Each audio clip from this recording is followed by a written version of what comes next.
আসসালামু আলাইকুম ওরহমতুল্লাহ। আপনারা কি জানেন, আজ থেকে হাজার হাজার বছর আগে হিন্দু ধর্মগ্রন্থগুলোতে এমন একজন মহাপুরুষের আগমনের কথা বলা হয়েছিল, যার জীবনের সাথে ইসলামের শেষ নবী হজরত মুহাম্মদ সাল্লাল্লাহু আলাইহি সাল্লামের জীবনের মিল রয়েছে।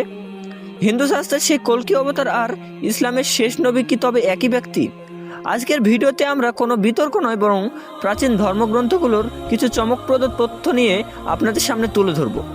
ভিডিওটি শেষ পর্যন্ত দেখলে আপনিও অবাক হতে বাধ্য হবেন। তবে চলুন শুরু করা যাক। প্রাচীন বেদে একজন ব্যক্তির কথা বারবার বলা হয়েছে, যার নাম নারাশংস। সংস্কৃত ভাষায় নর মানে মানুষ আর অশংস মানে হচ্ছে প্রশংসিত, অর্থাৎ মানুষের মধ্যে যিনি প্রশংসিত। মজার ব্যাপার হলো, আরবি ভাষায় মোহাম্মদ নামের অর্থও কিন্তু ঠিক তাই, যিনি প্রশংসিত। এটা কি কেবল কাকতালীয়? কল্কি পুরাণে আরও বলা হয়েছে, কল্কি অবতারের বাবার নাম হবে বিষ্ণুযশ। এর অর্থ হলো ঈশ্বরের দাস। আপনারা জানলে অবাক হবেন, মুহাম্মদ সাল্লাল্লাহু আলাইহি সাল্লামের বাবার নাম ছিল আব্দুল্লাহ। এর অর্থ হলো আল্লাহর দাস।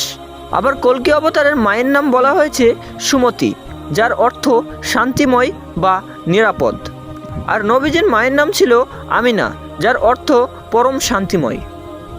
পুরাণ মতে কল্কি অবতার জন্মাবেন সম্ভল দ্বীপে, যা হবে একটি শান্তিময় জায়গা।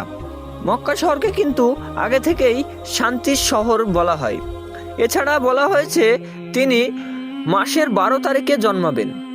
ইতিহাস সাক্ষী, নবী মোহাম্মদ সাল্লাল্লাহু আলাইহি সাল্লাম রবিউল আউয়াল মাসের 12 তারিখে পৃথিবীতে এসেছিলেন বা জন্মগ্রহণ করেছিলেন। কল্কি অবতারের বর্ণনায় বলা হয়েছে, তিনি একটি পাহাড়ি গুহায় জ্ঞান লাভ করবেন এবং তারপর উত্তর দিকে যাত্রা করবেন। আমরা সবাই জানি, নবীজি মক্কার হেরা গুহায় প্রথম ওহী বাণী লাভ করেন এবং পরবর্তীতে মক্কা থেকে মদিনায়, যা মক্কার উত্তর দিকে অবস্থিত, হিজরত করেন বা যাত্রা করেন।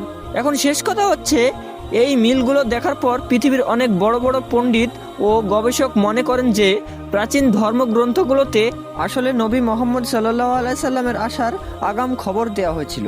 যদিও ধর্মের পথে চলার ধরন আলাদা হতে পারে, কিন্তু সত্যের বার্তা সবসময় একই ছিল। আপনার কি মনে হয়, এই অদ্ভুত মিলগুলো কি কেবল কাকতালীয়, নাকি এর পেছনে কোনো গভীর রহস্য আছে? কমেন্ট করে আমাদের জানান। ভিডিওটি ভালো লাগলে লাইক দিন এবং আমাদের চ্যানেলটি সাবস্ক্রাইব করুন। দেখা হবে পরের ভিডিওতে। ধন্যবাদ।